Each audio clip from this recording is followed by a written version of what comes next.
Your Judgment Day is here. Here we are once again.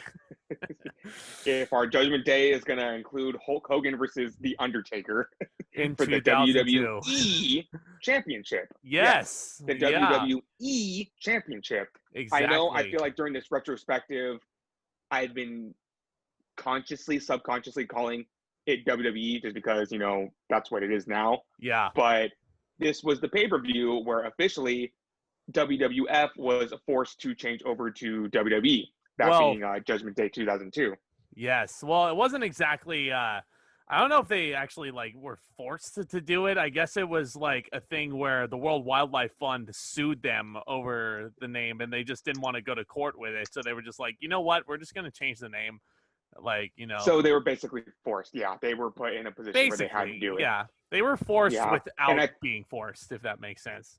And I feel like the other WWF just saw like, oh look, here's this big wrestling corporation that we could sue for a bunch of fucking money. Let's try and get them. And Vince was like, you know what? No, this isn't my hill to die on.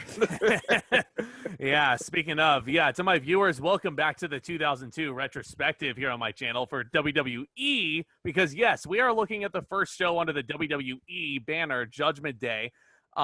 This is, by the way, for those of you old school members of the YWC, if you want to call it that still, this was the holy grail of DVD collecting. Because apparently that and Vengeance 2002 were Shop Zone exclusives. You could only get them through the website. I got my hands on a copy of Vengeance 02, but I sadly could not get my hands on a copy of this pay-per-view. But honestly, after rewatching it, it's not that great of a show to warrant its rarity. It's honestly a collector's item just for the sake of being a collector's item. Yeah, it is. But since this is a retrospective of how we share memories of how we grew up with these shows, a fun story about this, this is just a couple of months after I started watching wrestling. So, the name WWF it makes you think of pro wrestling, the World Wrestling Federation. So I loved it. And I would say WWF all the time. We were going to watch Monday Night Raw, and someone in my family goes, hey, why is it called WWE now? And I go, what? And they go, yeah, WWF is now WWE. And I go, no, show me proof. So they pulled up the TV guide. Yes, the TV guide. And I see WWE Monday Night Raw. And I go, I remember the inner smark in me already coming out and go, why the hell would they change the name? Thank you, pandas. Exactly. So this show actually took place on May 19th of that year. Oddly enough, no Kane to be found on this show. It took place... that won't be a point until 2006. Nashville, Tennessee, of course, Music City. Creepy girls opening the show. It's kind of in the same vein as when the Undertaker returned a couple years prior as the American Badass. It was like the same exact little girls.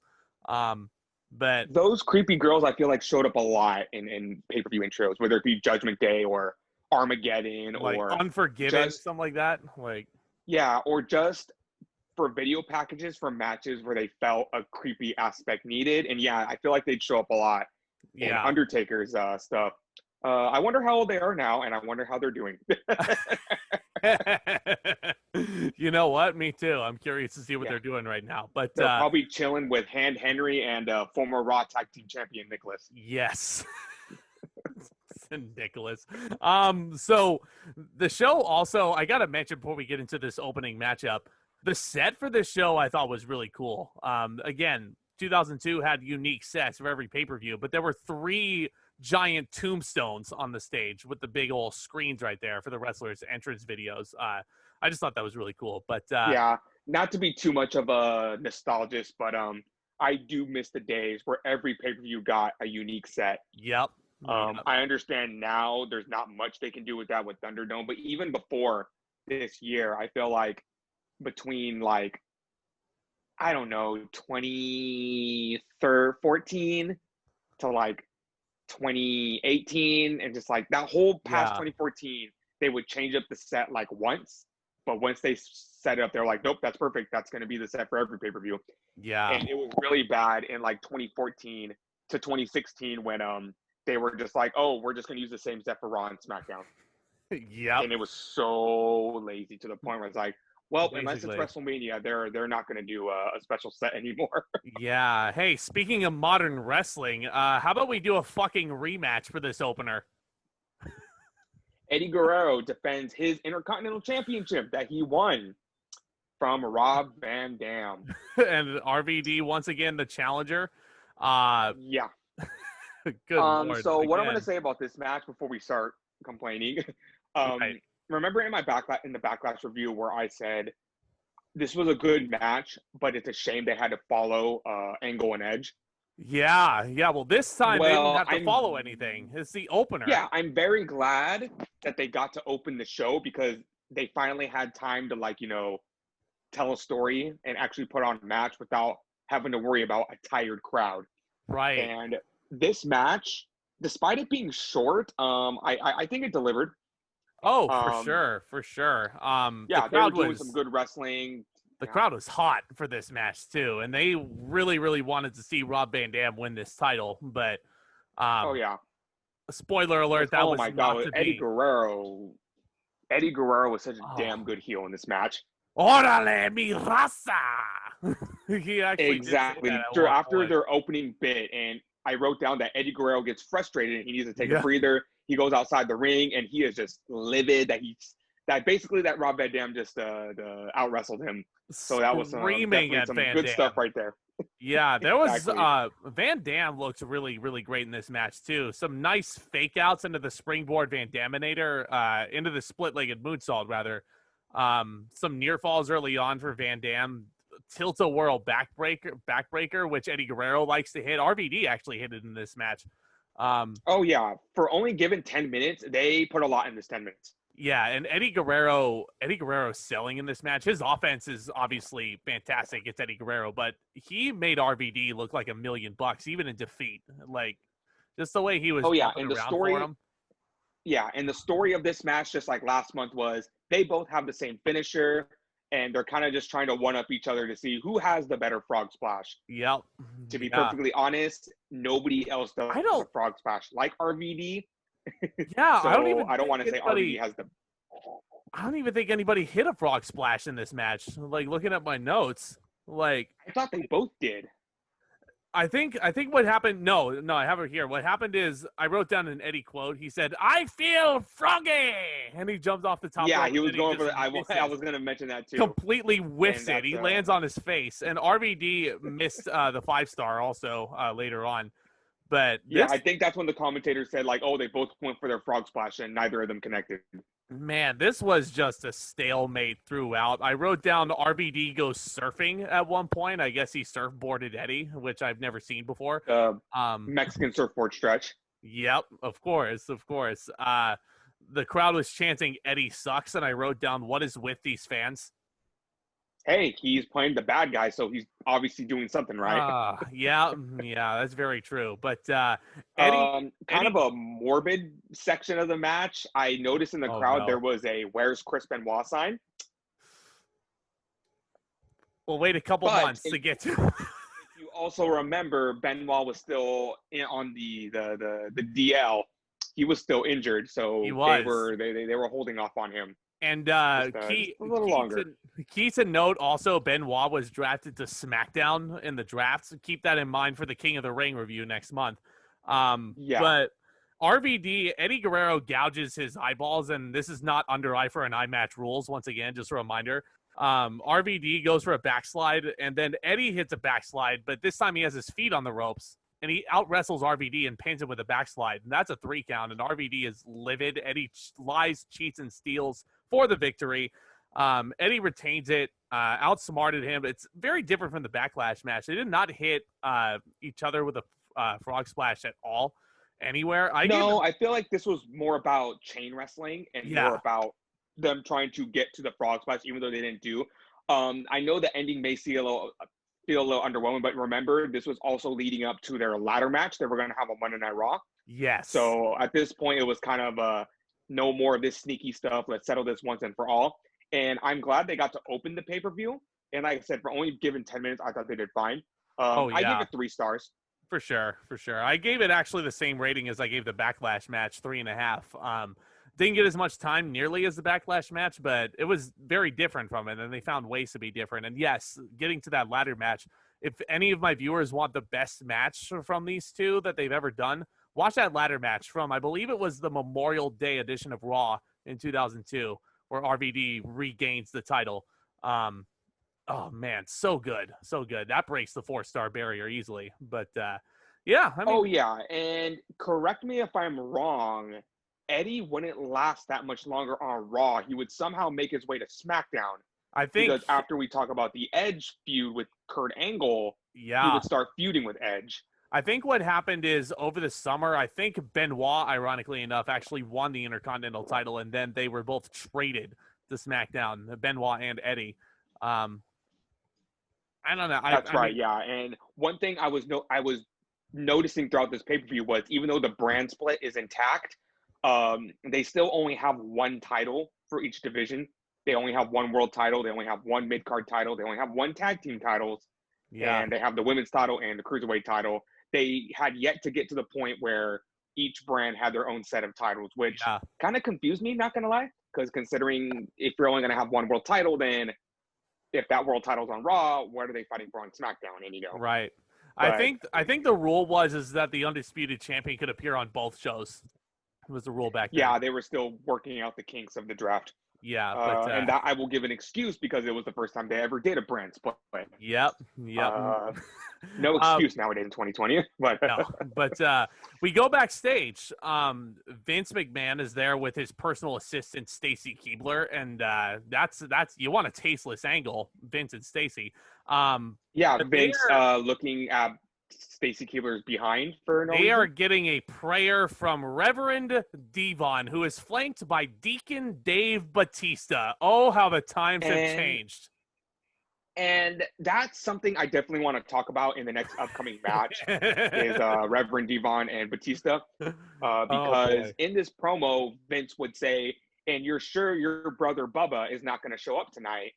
Remember, the Dudley Boys got split up in the draft, and the question still remains, why'd you split them up and we were just going to bring them back together for pay-per-views? And while we're at it, let's just go ahead and talk about this next match. Women's title is on the line. Trish Stratus defending against Stacy Keibler. Reverend Devon, of course, as I mentioned, is in Stacy's corner. In Trish's corner is Bubba Ray Dudley, who did get a big pop. And already you're seeing the main story of this is actually on the outside of the ring rather than the two women who should be the spotlight here. It's less about Trish Stratus defending her women's title, and it's more about what is going on with the outside of the ring. But I'm going to give this match some positives. And like we were discussing before, this match was 2 minutes and 54 seconds long. They crammed a lot into those 2 minutes. Considering who was in the match, considering Stacy Keibler is not that all of a trained wrestler, I thought she did pretty well in those 3 minutes, to be perfectly honest. She did a nice axe kick. Yeah. She did a nice axe kick. They did some nice chain wrestling. They did a couple of near falls, which I was actually just very impressed with.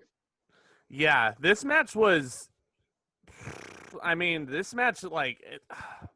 hate to be that guy, but a lot of this stuff just really did not look good. I just didn't know if they weren't clicking or anything like that, but also consider they were rushed.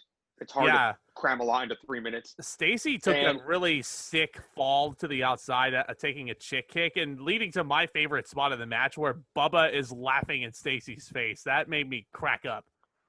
But when Keibler goes to slap him, and have you noticed every time Bubba gets into an altercation with a female, he gets this look in his eyes that's just like not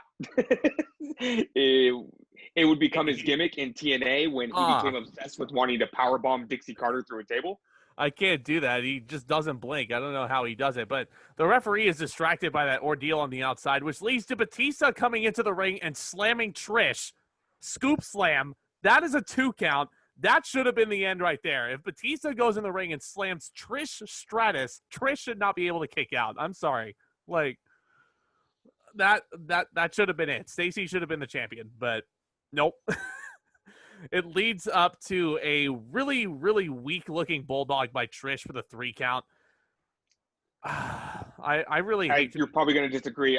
I gave it 2.5 just because Stacy Keibler, that's a lot of effort considering she's not known for being a wrestler.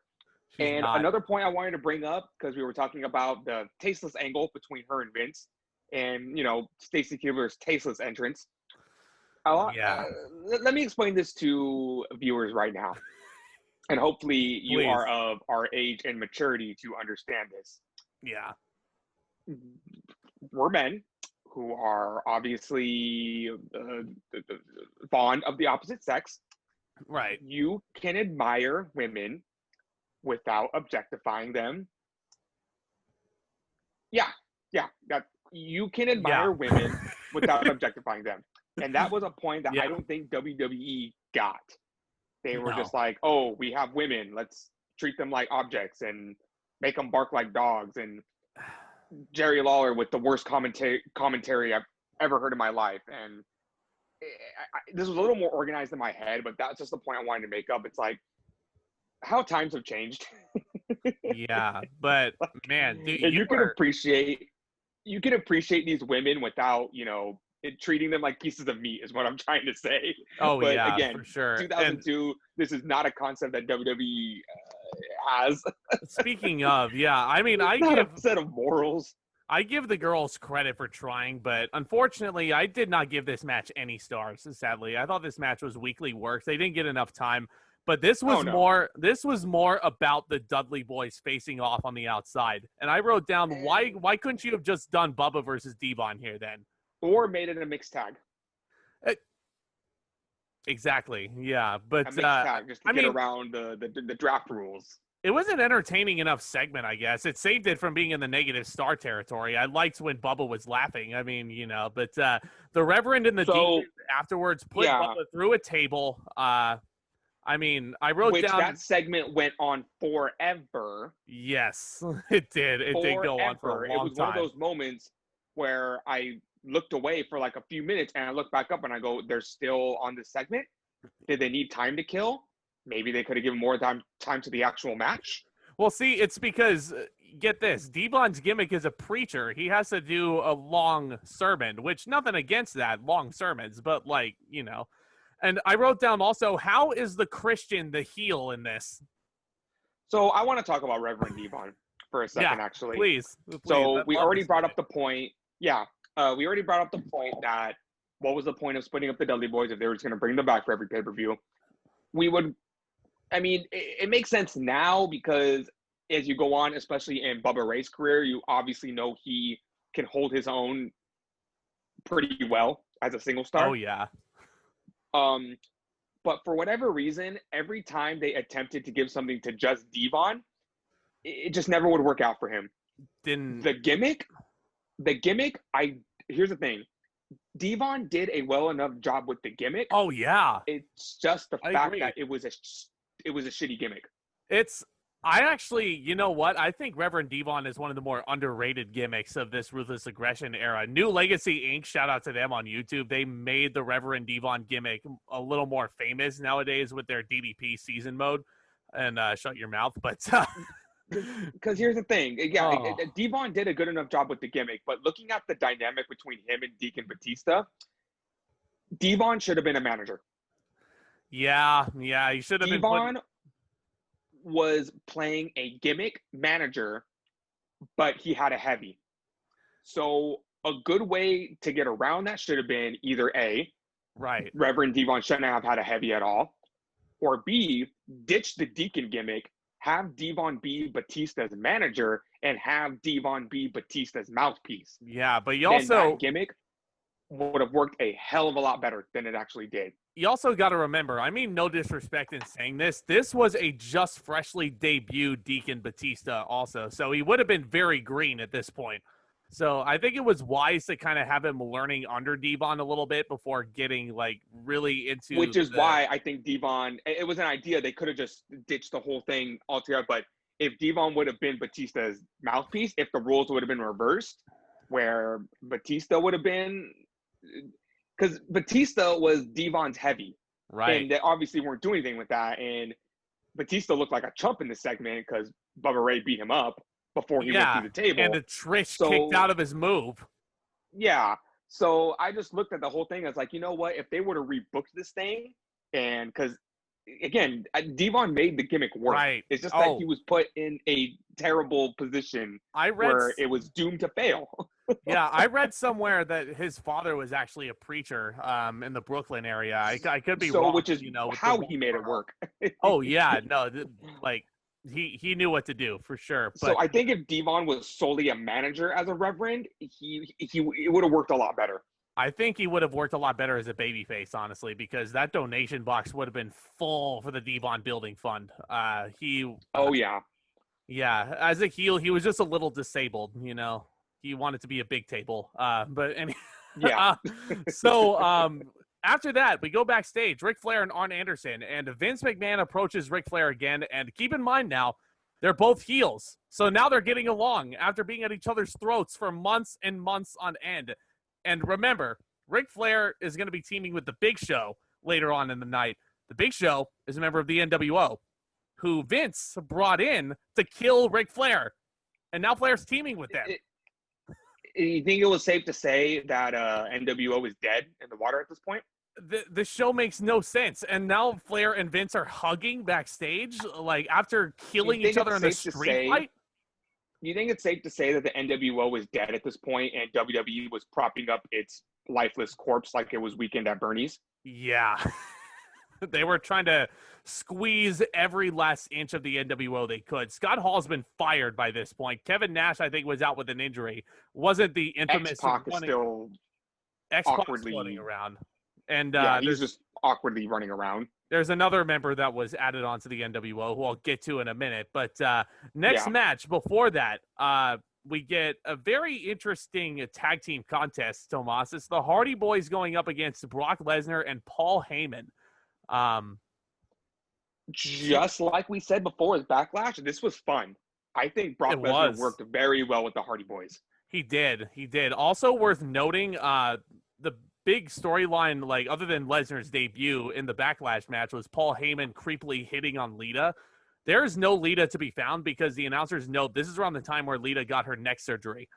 So she'd be out for a very long time. Yeah, we won't get to her for a little bit. And the basis of this match was just Heyman was tired of the Hardy Boys and embarrassing him, so he decided to insert himself into the match. And like I said with Backlash, like I just said, I think Lesnar gelled really well with the Hardy Boys. Oh yeah, he did. He was beating the tar out of them. This match was less than 5 minutes, but they crammed a lot into those 4 minutes. Yeah, and I wrote down. Have to do anything. I wrote down Suplex City bitches, and then right after that, Goldberg chants "lol." When I heard them chanting Goldberg at Brock, I spat out my drink literally because, like, I knew, like, as soon as I heard that, I was just like, God, if only these people knew what they were in for in like 2004, 2017, really. But yeah. Whenever I think about the terrible Goldberg-Lesnar match, I think of the good Goldberg-Lesnar match. Yeah, you got to think of the Who would have thought? Who would have thought that Lesnar and Goldberg actually redeemed themselves? Oh, they would. They would have, for sure. But,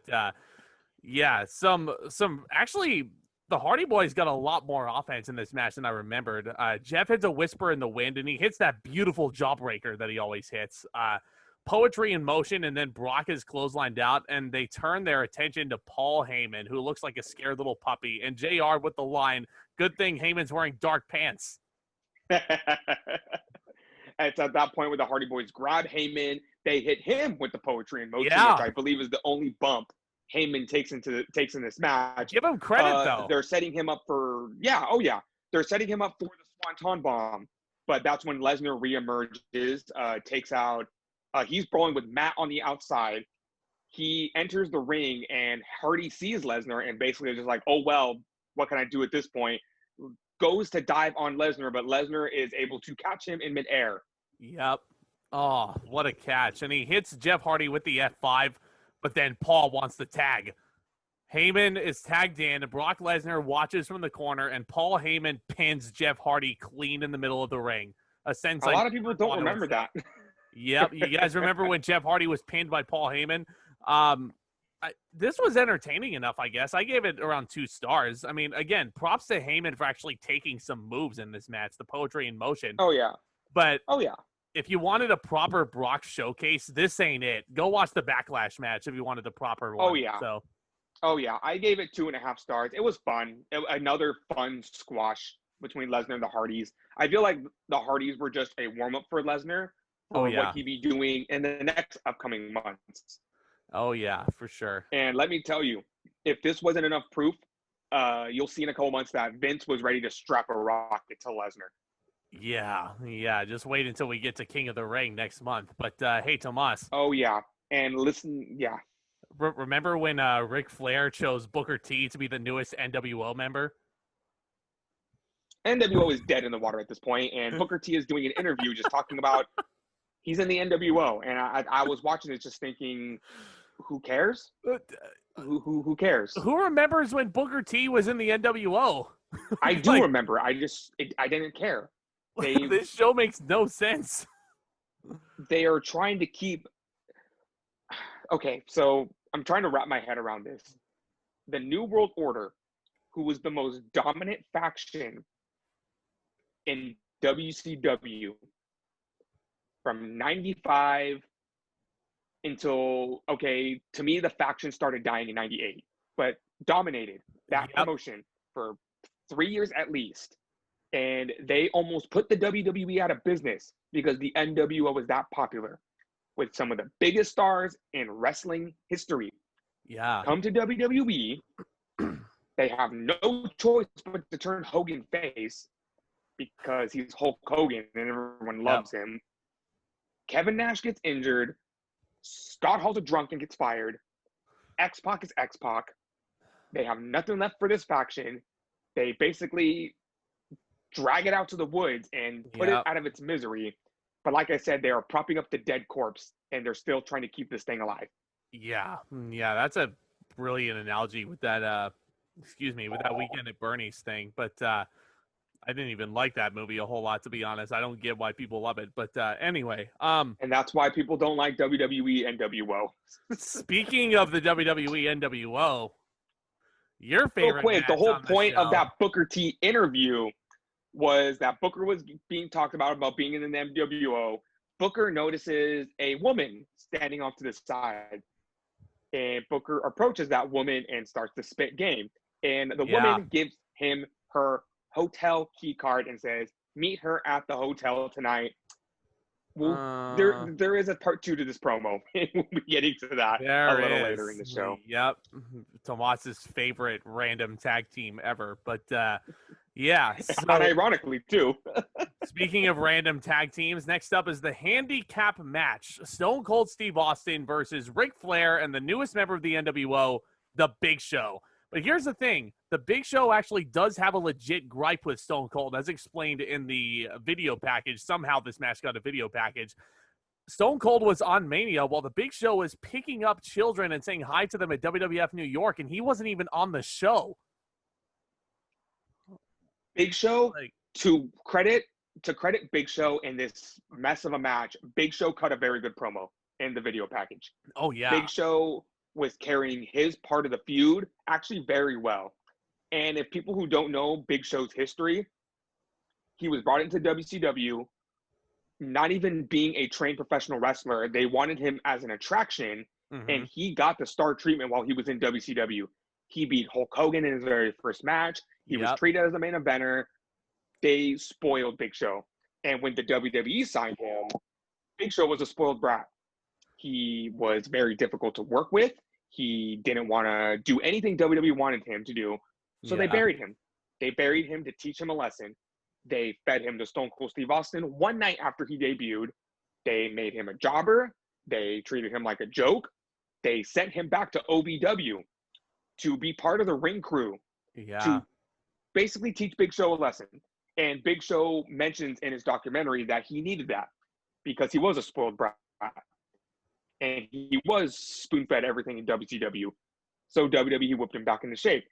It was around this time where WWE was kind of saying, you know what, Big Show is ready to be somewhat put back into a main event spot.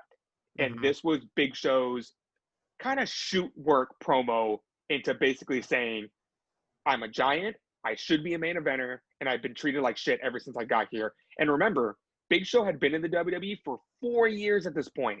Yes. Yeah. He needed an attitude adjustment. He totally did. Yeah. Although John Cena was nowhere to be found on this show to give him one. But anyway, yeah, I totally agree with everything you're saying there. The Big Show, I respect the man so much and everything he's done for the business. But yeah, definitely needed that shake up, being sent back down to OVW to kind of learn a little bit more also. Oh yeah. But I wrote down at first, Tornado rules, no tagging. He's Stone Cold is fighting both with relative ease. Low blow by Austin, somehow not DQ'd. Austin is like beating both of them up for a while. He puts the figure 4 actually on both of them, and then he goes and grabs a couple of chairs. But Little Nate is like, "Nuh-uh, you can't use them," even though there's no tags apparently. And then it's at that point where Big Show goes out on the apron, and now they're tagging in and out. I'm like, what are the rules of this match? And Austin gets the chairs, and he looks like he's going to do something, but no, he just sets the chair down, and he flips off the ref. And I don't know if Austin was already done with the company at this point, but he looked like he didn't care. He looked like he was kind of phoning it in. Also, he goes out to the outside to the cooler and he grabs a beer, and apparently he can't drink during the match either. Little Jerry Lawler even says you can't drink on the job, and I'm just like, so what has Austin been doing for the past 4 or 5 years? What the fuck are these rules, man? Like, why can't Austin? I felt like I was watching a house show match. Yeah, that's exactly what this was. This was a glorified house show match. There were the crowd was put on the pay-per-view so it would sell more, because they would know Austin's name alone would sell the pay-per-view. This is the match you would put on a house show in 2002 right before intermission. Like, before you have, like, this, like, the big second half of the show. You got to send people, like, to the concessions happy. But yeah, because take this into consideration. The rosters, the big stars were gone at this point, with the exception of Hogan, Taker, Austin, Triple H. So they had to keep Austin on these pay-per-views or they wouldn't sell. Like, they knew Austin alone could sell this pay-per-view. Austin could just be in a segment, and he would sell the pay-per-view. Oh, for sure. But there were Flair chops with big woo chants to the what chants as Austin would chop him back. And Flair actually did the traditional Ric Flair walking and then falling on his face gimmick, which I always get a kick out of. Let's see. I mean, there wasn't really... I mean, they looked like they were having fun. Yeah, it looked like the crowd was having fun, but again, this felt like a Flair and Austin looked like they were having fun. Yeah. I kind of like the story they were telling here when they were putting the heat on Austin. They were softening up the leg, and Show was kind of working Austin's leg to soften it up for the figure 4. But it just doesn't really. There were some pretty clumsy spine busters. Again, I don't know if Austin was just kind of phoning it in. Austin hits a figure 4 at one point. We get a stunner on Big Show, who does not fall to the ground, of course, because he's a giant. X-Pac, his tag team partner, runs out, and he super kicks Show accidentally. Stunner on X-Pac. And that's not a disqualification? Nope. No, it's not a disqualification. No, because you can't use a chair, but a partner can accidentally hit, his partner. And to my understanding, if someone who is not in the match hits someone who is in the match is over. Yeah. So the heel should have won here. Austin should not have stunned Ric Flair and gotten a 3 count there. But that's what happened. Austin pins him and wins. I mean, 2.5 stars. I mean, again, fun enough. There was some good storytelling. I didn't know the rules of the match until halfway through. It's star and 3/4. It was just wow. It was a glorified house show match, and they gave this match 15 minutes. Yeah, this match went on way too long. And yeah, you kind of see the meh in us. This would be the last time you saw Austin in the WWE for a long time. Yep. Because Austin's next assignment was to lose clean to Brock Lesnar in a King of the Ring qualifying match on Monday Night Raw. Austin was not going to do the job for Lesnar on Raw, he said. He said that is a WrestleMania match right there. You do not give it away free on TV, and I'm not putting this guy over. So Vince said, put him over. Austin said no. Austin took his ball and went home. In their words, yeah. Like The Rock would cut a promo when he makes his return, actually to Oracle Arena, which is actually a building I've been to. But Rock said Austin took his ball and went home. But yeah, that's a whole and mess. Vince said the same itself. thing. I think the week after he left. The night he left, he said that Lesnar and Austin was supposed to fight, but Austin decided to take his ball and go home. Yeah. It's another infamous story in pro wrestling. I think Austin needed to go home because at this point in his career, they weren't really going to do anything with him. And he was winding down. His neck injury was kind of catching up to him. Spinal stenosis. Yeah. From getting dropped on his head by Owen Hart in '97. Yeah. So that, I want to feel like it was 8 months that he took off. It was good for him. He needed it. Oh, yeah. He needed the recharge for sure. Yeah. Because he lost he looked like he lost his love, and passion for the business at this point, Again, that's a whole mess we can get into on the King of the Ring review also. Yeah. And how I would rebook it, honestly, with, Austin and Lesnar. But, yeah, messy. But, hey, let's feel better about ourselves. What do we have next? We have Edge versus Kurt Angle. Hair versus hair. Yes. Here they come to save the show. Following the Backlash match, Kurt Angle has a brand new t-shirt that he wants to reveal, and it is revealed that Edge had swapped out the shirt for an iconic Kurt Angle "You Suck" t-shirt. Yes. And that's when the crowd started chanting "You Suck" at Angle. So, and I really appreciated about this angle was these were just two guys who didn't like each other. Right. So Angle said, let's fight again, but if you lose, you have to shave your head. I feel like you don't see rivalries like that anymore. No. Everything has to be set up all pretty, and there has to be a stipulation, or there has to be a title on the line, or there has to be it's so bland. But no, these are just two guys who are feuding, and it was just for competition's sake. Yeah. Angle was just it's not a blood feud. So it's just you know what, Edge, I want to see you embarrassed. So it wasn't exactly a blood feud. Edge said, fine, put your money where your mouth is. It wasn't entirely a blood feud, yeah. But to your point, yeah. Hair versus hair, but this was all about, through the entire rivalry, Edge has gone above and beyond in humiliating Kurt Angle at every turn. So Kurt Angle knows that he beat Edge at Backlash the month before, so he wants to give Edge kind of a taste of his own medicine. So he knew Edge had this really beautiful mane. So he was like, hey, if you lose, I get to cut all that off. And Kurt was selling all that so well, and Edge was like, put your money where your mouth is. Spoiler alert. Yeah, when they were showing the match graphic and they said, oh, here's a preview of what Edge and Angle will look like if they're bald.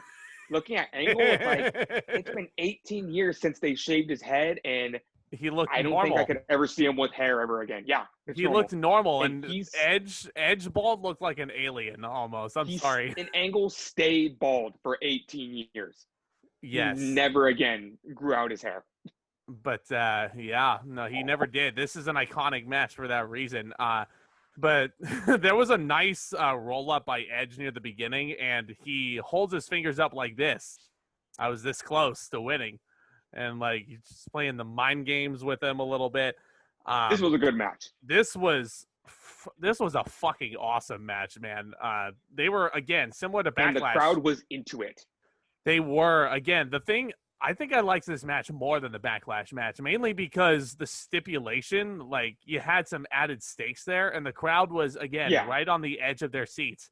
There was a bit where Kurt Angle was tied up in the ropes, Andre the Giant style, and Edge hits a vicious spear on him. And then he goes for a second one. Kurt catches him belly to belly over the top rope. That was a sick, sick landing. My goodness, that was just... Edge made that look so great. When have you ever seen Kurt Angle hit a spine buster other than this match? Because I don't remember Angle ever hitting one of those. And it was a beautiful spine buster, nonetheless. It really was. Yeah. Oh, my gosh. But, you remember Angle had Edge in a sleeper hold, which is some weird dramatic irony for later.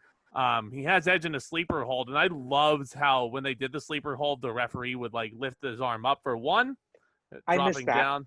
Yeah, I missed that. Added drama that we don't see anymore.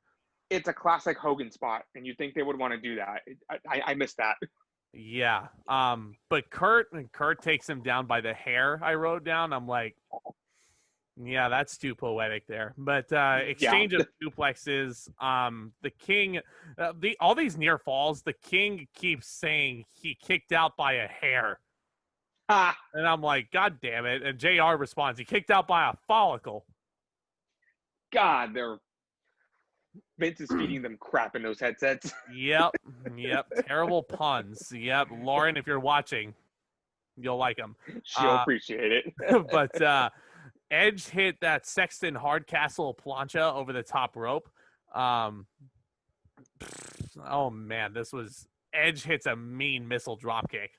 I think that's something he doesn't get enough credit for. I don't think he's hit a missile dropkick since he's come back. I don't know if I'd want him to because, neck, but it's, it was a mean one for sure. I wrote down in all caps, Angle does not suck. But when you're playing the bad guy, you do. And he was damn good at playing the bad guy. Mm-hmm.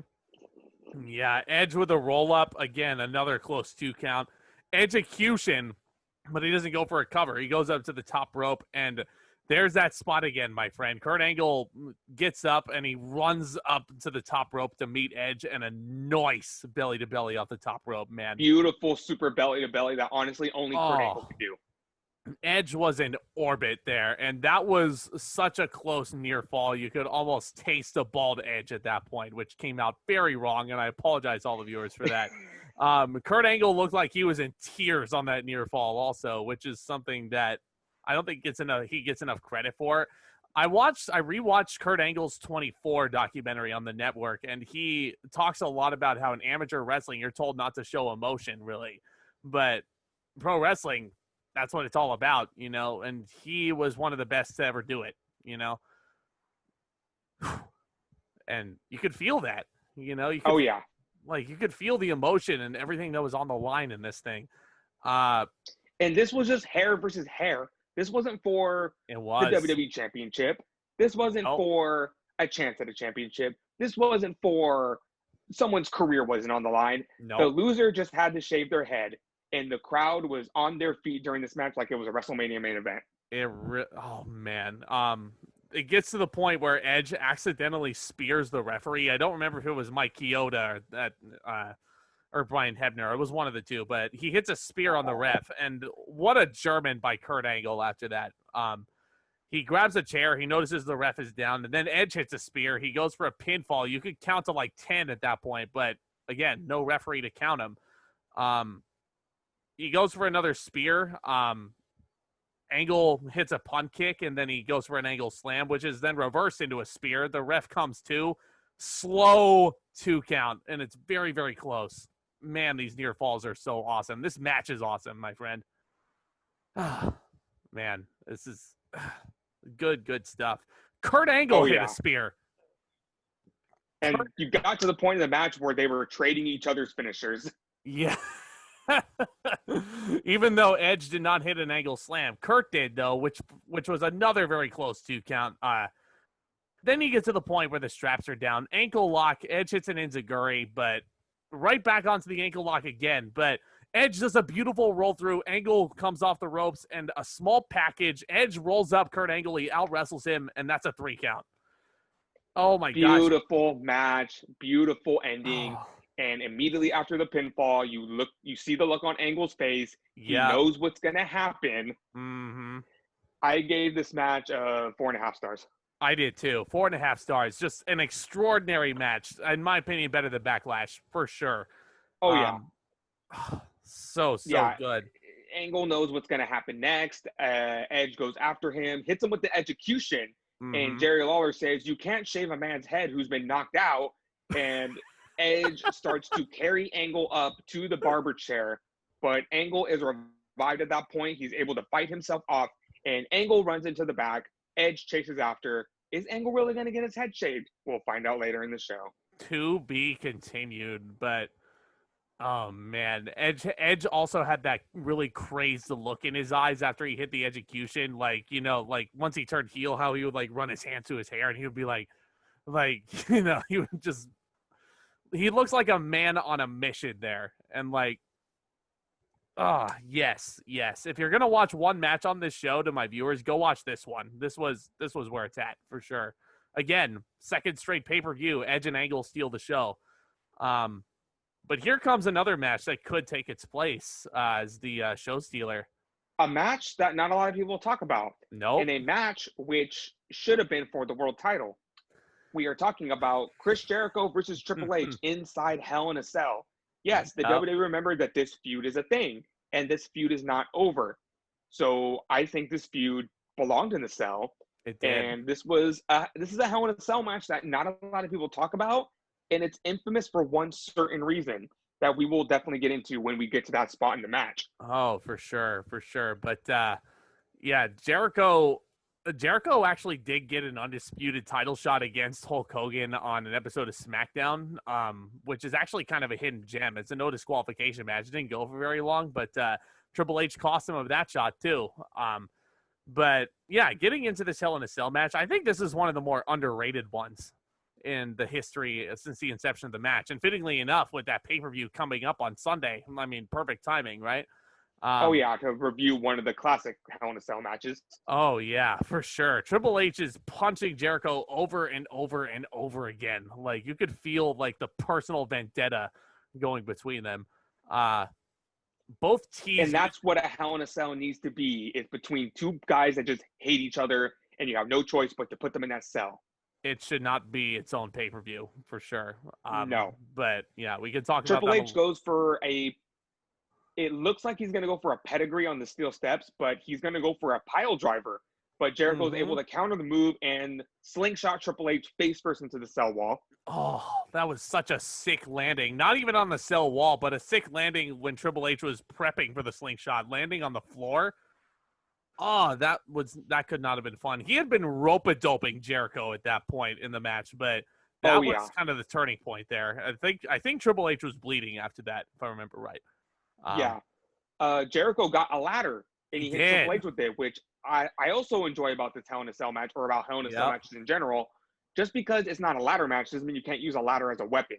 And I feel like Hell in a Cell matches where all the weapons need to come out. And I love that they brought out the ladder. And I love that they brought up the spot where Jericho is grating Triple H's face into the cell wall, a spot we never see these days, but it was a staple in Hell in a Cell matches back in the day. Triple H is bleeding profusely. Jericho is also bleeding pretty heavily from the shoulder. I don't remember how he did it, but that was definitely not a blade job. That was a legitimate cut on his shoulder.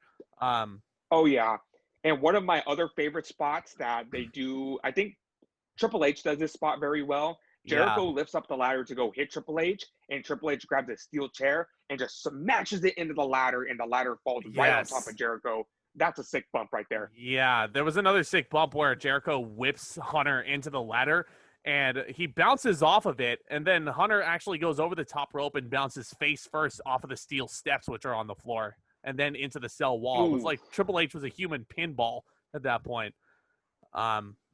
My goodness. And Jericho literally threw the ladder on him. And then Triple H gets the steel steps and hurls the steel steps at Jericho's face. I love that part. They're just throwing weapons as if you could do that in SmackDown Just Bring It. Like, you know. It was like a SmackDown Just Bring It Hell in a Cell match almost. They were just throwing weapons at each other.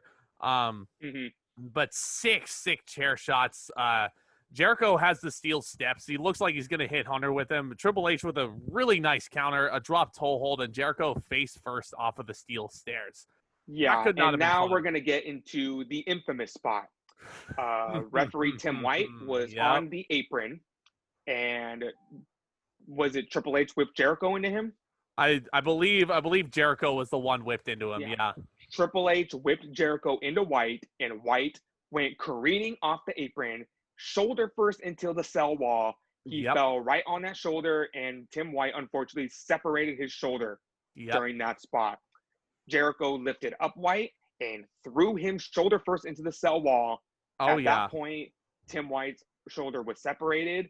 They had to open up the cell door to get all the referees in there because he was legitimately hurt. Mm-hmm. They had to get him out of the match, and unfortunately, that was the last time Tim White ever refereed a match. He was forced to retire. He stayed with WWE until about 2009. I'm reading up here right now, but don't want to get too much into it. He's known for that very infamous web series where he tried to kill himself. Nobody likes this. Nobody talks about this. Nope. And I wasn't going to mention it, but actually, now that you did, you want to talk about tasteless segments. It is definitely, It's not to go too much onto this. It's just worth mentioning because it's a piece of history, basically. Yeah. It was just no one knew about this. It was WWE actually did a little mini documentary on this. No one knew about this. No one watched it because it was 2005 and it was on the website. Yeah. And that was at the time where the internet wasn't really a big thing. No. But for some reason, WWE thought it'd be a funny little series if Tim White tried to commit suicide on WWE.com. As in, they called it war comedy. They called it the lunchtime suicides, and that's why they said they did it. It was in the middle of the afternoon where everyone was at work, and it was only available on the website. It starred Josh Matthews and Tim White. Yeah. Nobody likes this segment, and to make it even worse, they aired this series 1 month after Eddie Guerrero died. Hell sure hath no fury. So if you're one of the people like me that hated the lunchtime suicides, you have this match to thank for it. But yeah, I would recommend. So I just think that's worth noting. Not for the lunchtime suicides. That's just the aftermath of it. No, it's just worth bringing up because this is the infamous match where Tim White was forced to retire. Yeah, it was the end of Tim White's career basically with that spot. But yeah, and he basically careened Tim White into the cell wall because Jericho was pinning Triple H and he was out unconscious, basically. Like, I don't know. Jericho must have not have known, but I mean, I can't obviously fault him for that. Both Jericho and Triple H kind of horrific accident poorly to that. Yeah. Because not only Jericho did that, Triple H then hit Jericho with the sledgehammer and he went for the pin. And then Triple H went to the outside and started screaming at the ref saying that he had a cover. But I don't think Triple H knew that White was seriously hurt and they needed to attend to him before they could continue with the match. I think both Jericho and Triple H were not aware of what was going on outside the ring. Probably, yeah. But I wrote down, here comes Kyoto to the rescue. The refs, to your point, save Tim White with the bolt cutters. They open up the cell door. Triple H hits a spine buster, and then he gets his trusty sledgehammer. He hits Jericho right in the face with it. Jericho's busted open. Again, no refs accounted, and then catching up to your point, that's where he starts shouting at the refs. And he does not see Jericho escaping Hell in a Cell as he's arguing with the refs. And he slams the door in Triple H's face, too, which is always a sick spot. Oh, yeah. I love that. They start fighting outside of the cage. They start fighting outside of the cage. Yeah. He dismantles the Spanish announce table. And I'm like, this can't end well. Jericho sets him up for a pedigree, which I believe is, it must have been a callback to when Triple H tore his quad almost a year to the day of this show. Back on the Spanish announce table, but Triple H fights back. He hits a DDT through the table, which is surprising. Nobody fell off of the top of the cage at this point, but I mean, after that spot, Triple H would go for a 2x4 wrapped in barbed wire. Oh, and this is when I noticed, oh, look, the barbed wire 2x4 conveniently has a strap on the end of it that Triple H can put around his wrist so he can climb the cell wall. It's kind of like they planned it that way. Yeah, right? You think? just like they designed it. Jericho, of course, to your point, scales the cage to escape Triple H with his damn weapon. Triple H follows him with the Barbie slings through his elbow. But Jericho grabs Barbie as Triple H is like situating himself on top of the cell, and Jericho is the one that strikes first with it. Again, the Chris Lash rule: you introduce the weapon, you're the one that gets hit with it first. So Jericho hits Triple H with Barbie to the back, walls of Jericho on top of the cell, and I'm like, is this false count anywhere? That's a sight to see. It's Hell in a Cell. Back then, it was. But Yeah. I also noticed on the other side of the cell, Mike Chioda is scaling the cell wall. Yes. And that is scary. He was probably shitting his pants climbing up that cell. Yeah, so it was False Count Anywhere. He actually gets down to Triple H's level, and he's like, "Do you want to give up the match?" Like he can ring the bell from the top of the cage. And Triple H then hits a low blow. Pedigree is reversed. I think Jericho. Jericho backdrops Triple H on top of the cell, which is a sight to see. I love the old school cell matches where the cameraman is actually inside the ring and he's shooting from underneath. Like, yeah. Oh, such a sick shot. But Triple H then hits Y2J in the face with Barbie, and somehow. And that's did you see the barbed wire get stuck to Jericho's hair? I did, and I don't want to imagine what that feels like. Jericho must have been shitting his pants, not only for that, but also for the pedigree that he took on top of the cell. Like, if you listen, that's the 1, 2, 3, and Triple H wins on top of the cell. On top very, of the very, cell. very fun match. I gave it 4 stars. Again, probably one of the more underrated Hell in a Cell matches. It is. I had a good time watching it. It had some very good spots, some very fun spots. It's the infamous match where Tim White separated his shoulder. It's a match I think people need to talk about more. For sure. I gave the match 3 3/4 stars. A lot of people call this the weakest Hell in a Cell match. I think that's the farthest you can say from the truth. It's absolutely not the case. Pretty underrated. Oh no, if I'm gonna hot shot that right now, the weakest Hell in a Cell match was not counting everything past, not counting when the match became a pay-per-view, because all of those matches were weak. But considering when Hell in a Cell was at his best, I think the weakest one was Triple H and Kevin Nash. You think that one was better than Undertaker versus Bossman at 15? I don't know, man. I mean, that's the infamous match in this Ruthless Aggression era. In the Ruthless. Okay, yeah, the Attitude Era. No, that one was the weakest. Yeah. In our retrospective, between 2002 and 2009, I would say Triple H and Nash was the weakest. Yeah, that one was kind of boring. I mean, that feud was kind of boring because it was so one-sided. That one is forgettable to me. It's more forgettable than this one. We'll get to that. But, I mean, yeah, it's certainly not the most memorable Hell in a Cell match, but I agree with you. It's definitely very fun. The infamous match where Tim White's career ended, unfortunately. But JR put it best. Triple H wins a bloodbath. And I'm like, yeah, damn right he did. This felt like a death match. But after this, we cut to Kurt Angle backstage, and he's still running away from Edge because he doesn't want to get his hair cut. He continues hiding. He actually goes like to the makeup counter, I guess, as Edge is chasing him, and he puts on the cape and like a shower cap so Edge does not see him, and he runs by. And then Kurt runs the other direction down the hall, and then the great line Edge had, "Angle, you son of a bitch!" Yes. Edge sold that so well. That was some hilarious hijinks there. The classic Tom and Jerry. Well, with every pay-per-view, there's always the really good semi-main event, and you got to have a match in between that and the main event, or the crowd's going to be too tired. So we have Billy and Chuck defending the WWE Tag Team titles against Rikishi and a tag team partner selected by Vince McMahon. Who is that tag team partner? It's Rico. It's Rico. Oh, the show don't make sense. So, Rico's Rikishi's partner. Who cares what happens in the match? Yeah. Rikishi and Rico win. The only other point I'm going to make about this match is, if Rico is forced to be Rikishi's partner, why didn't Rico just turn on Rikishi? Him, Billy, and Chuck beat the shit out of Rikishi, and Billy and Chuck could have retained their titles. Right. Yeah, that was the thing. It was like Rico, I'll give him credit where it's due. Rico was going to start the match so he could lay down for Billy, which sounds very, very double entendre almost. But, I mean, continuity at least. But you make an excellent point. Rico should have just beaten the shit out of his partner. It should have just been 3-on-1. Yeah, just because Rico is forced to be Rikishi's partner doesn't mean Rico is forced to work together with him. Right. It's not like Vince said, Rico, if you don't work together with Rikishi, you're fired. Like, it didn't make that clear. No. But Rikishi one star.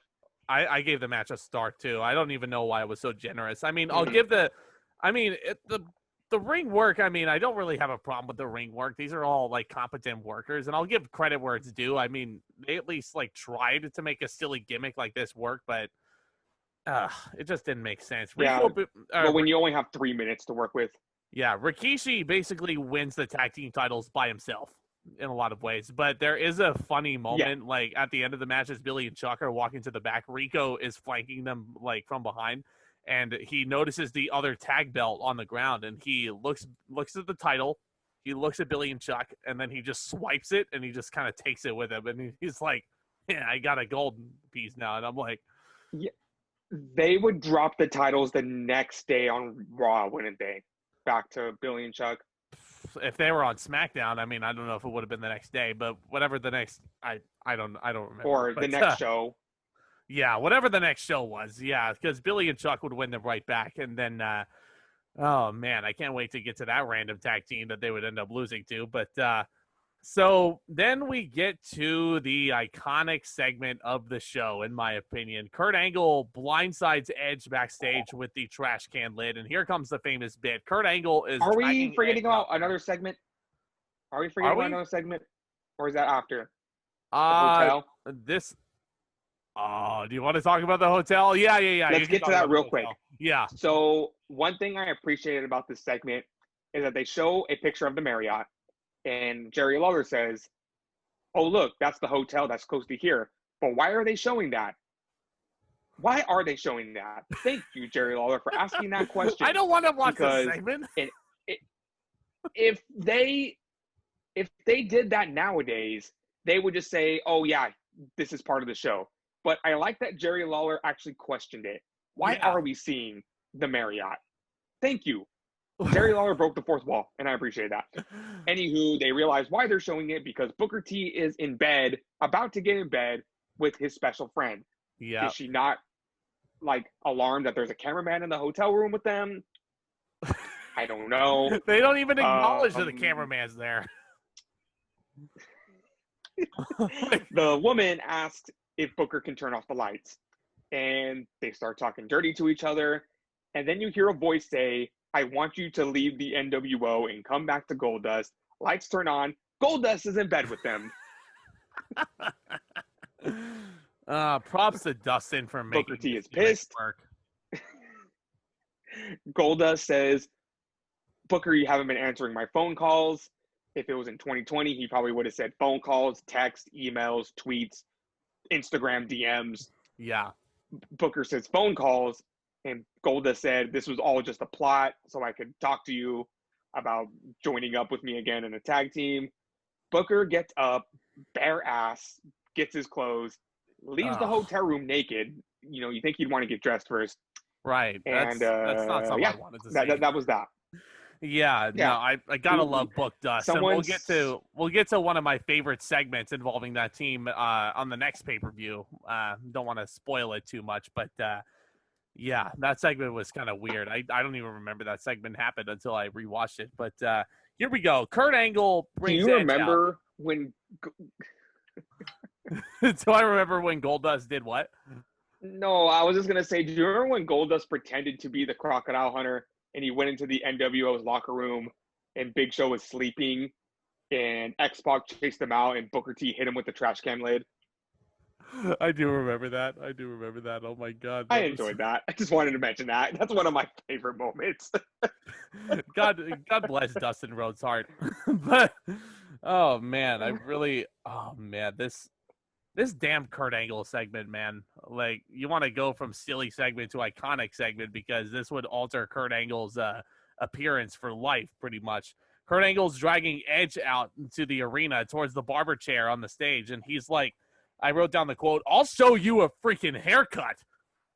And I was like, well, if only you knew what she had in store for you then. He throws Edge towards the barber chair, which looked like a sick bump. He's going for the angle slam. It's countered into a sleeper hold, and Edge has that sleeper hold in for a while, just enough to knock Kurt Angle loopy for a little bit, and he shaves Kurt Angle bald. Yep. Why in a hair versus hair match does the winner always have trouble with the shears? Like, because they don't know how to cut hair.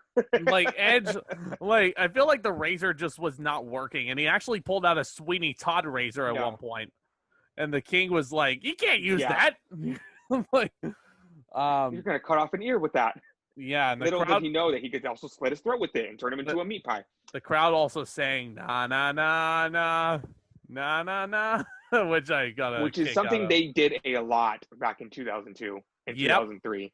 The Olympic bald eagle is in tears. Edge orders the monkeys in the back to play Kurt Angle's theme song so the crowd can chant "You're bald" in tune with it. And they actually did. Yeah. It is very hard to get the crowd to chant what you want them to chant. Yeah. And Edge got them to chant "You're bald." Edge had the crowd in the palm of his hand for sure. Like, and a reason why this moment is so iconic for me is because if you remember on the box for SmackDown Shut Your Mouth, on the back, you could actually do a hair versus hair match. And in the thumbnail for that one is Edge shaving Kurt Angle's head in the video game. Yeah. SmackDown Shut Your Mouth. They knew what they were doing. SmackDown Shut Your Mouth borrowed a lot of story elements from the year, I guess, that actually occurred on television. But main event, which they should do. Main event time. WWE Undisputed Championship is on the line. For some reason, Hollywood Hulk Hogan is the champion right now, defending against the number one contender, The Undertaker. I will give this match credit where it's due. First off, very fun build to it. There was a really fun segment where Taker actually hogtied Hulk Hogan to his motorcycle, and he drove him throughout the backstage area, and I was like, that could not have been fun. The Hulkster, and then of course Hogan turns around the next week and steals Undertaker's bike and runs it over with a semi truck. What a dick! What a dick, man! Taker just Taker spent a lot of money on that bike. Like, how is Hogan the babyface here? He's the one that because Taker tried to kill Hogan by dragging him around backstage. But Hogan's the one that stole the Undisputed Championship last month. But Undertaker comes out and he's wearing Hogan's weight belt. There's a very quick start with the weight belt, and the bell has not rung, through the entire time they're using it, which I actually really, really respects this match for doing, because the bell had not rung. Earl Hebner had not rung the bell. They could use the weight belt. So they were able to use a weapon. Yep. Yeah. Exactly. And we are almost to the point where Undertaker has the best theme song he's ever had. He has it right now, but it doesn't have lyrics. Once he turns babyface again and he gets lyrics, that is my favorite theme song Undertaker's ever had. Really? It's called "You're Going Down," and I love that song. I love that song. "You're Going Down." I know everyone prefers "Rollin'" by Limp Bizkit, but I'm sorry, "You're Going Down" is my personal favorite.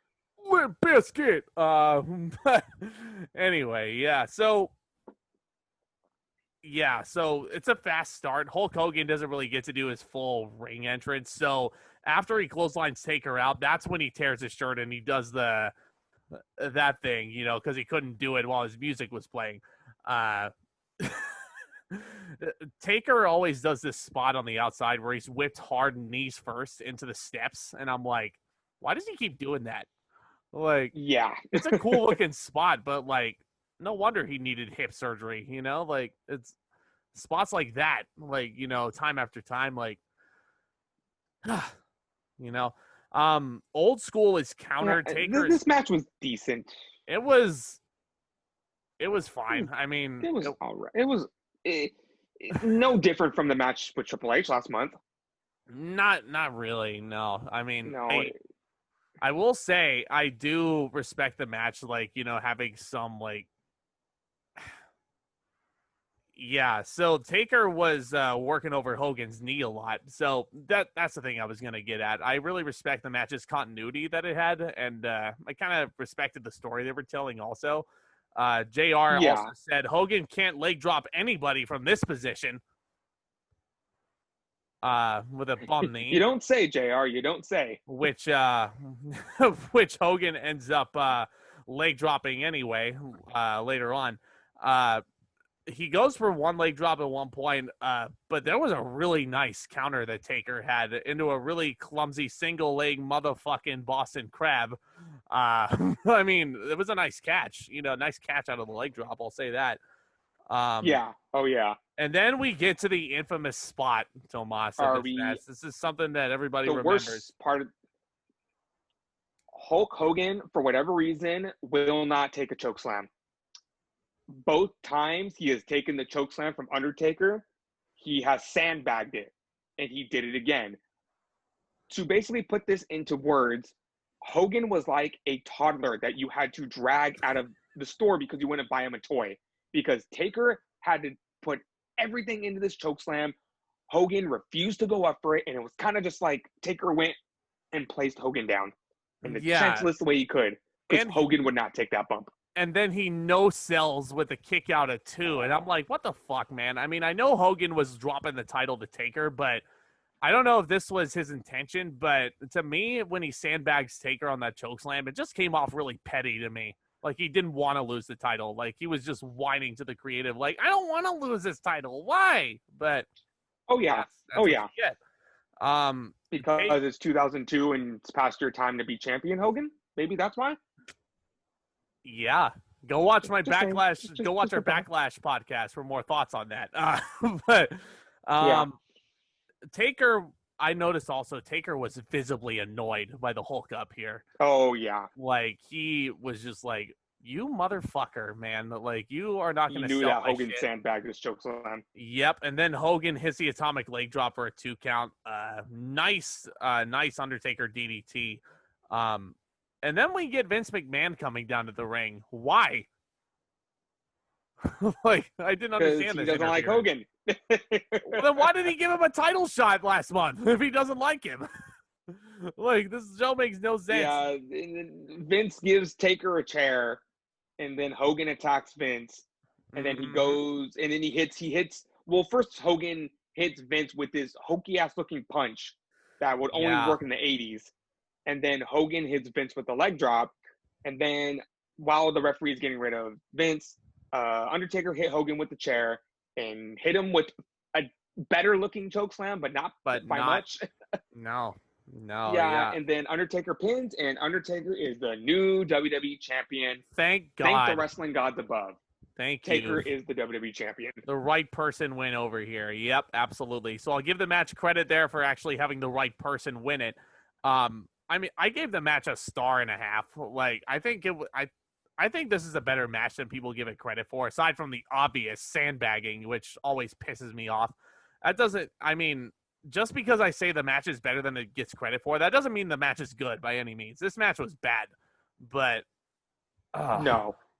It was 10 minutes of just them slogging through it, going through the motions. I gave it a 1.75 stars, a very weak main event. After the match, Undertaker gets the chair again, and he does a move that he doesn't really do anymore, or at least in recent time. Yeah. He puts the chair in Hogan's throat, and he slams it on the ground, which is a sick-looking bump. Yep. I didn't mind that. What I did mind is that Taker went back and started hitting Hogan with the chair. It's like, okay, we get it. That's called overkill. You did your big spot, Undertaker. You don't need to go back and hit him some more. I know. I did give the match to Wrestling Smarks. That spot is known as a Pillmanizing. I give the match bonus points for that. Yeah. So Hogan gets Pillmanized. He's thrown out of the ring. Taker has the undisputed title around his waist, and I'm like, yeah. At least the show ended correctly with ended with the Pillmanize. Last year, I complained a lot that Brock Lesnar would overkill his opponents. Yeah. Like, he would hit him with an F5, leave, come back, hit him with 2 more F5s, leave, come back, get the steel steps, hit him with the steel steps, leave, come back, hit him with an F5 through the announce. It was like, okay, we get it. You beat him up. Yeah. So any type of overkill, I hate it. Yeah. I hate it. Oh, I hate it too, I hate when they do something, leave, come back, do it again, leave, come back again. It's just like, okay, we get it. You killed it. You're kicking a dead horse. Yeah, but this show, and that's my rant on that kind of spot. of course, yeah, you got to get your rants in on a lackluster show like this, which again, I don't understand. Oh, yeah. I get that it's a shop exclusive DVD when it was first released, and that's why it's so rare. It's just a collector's item, but this really was kind of lackluster. It's a dime a dozen now. I gave it a 6 out of 10. It's not the best show. I would definitely, if I were you, seek out hair versus hair to the viewer. Hell in a Cell match was pretty good, pretty underrated. And I thought, I mean, if I had to do a third best match, I would say the opener. But this is a 2-match show, pretty much. Yeah, 6.5 out of 10 for me. It was, yeah, when I thought Backlash was lackluster enough, here comes this show to even drag us down further. Even though let's just say we have some time to kill before things start picking up. After SummerSlam, that's when things start picking up again for WWE. Mm-hmm. Yeah, it's honestly amazing. Like everybody knows how mad I was at the end of the Backlash review, and I somehow liked Backlash more than this. I don't know how. Yeah, but yeah, it's weird how that happens. I don't know. I really wasn't mad at this show. In all intents and purposes, this show is pretty much inoffensive. But again, this is not worth paying $80 for the DVD. For sure. No, absolutely not. Keep this out on the network. Subscribe to the WWE Network for only $9.99 a month. You get your first month free. Watch it there. Yep, absolutely, absolutely. But my friend, of course, Tomas, thank you so much for being on the show again with me. Look forward to our 2002 retrospective review continuing with next month. We're going to talk about King of the Ring. Oh, man, again, it's another show I'm not really looking forward to, in all honesty. But we're going to have fun. Oh, yeah, for sure. Lots of important Also, look forward to us for Hell in a Cell.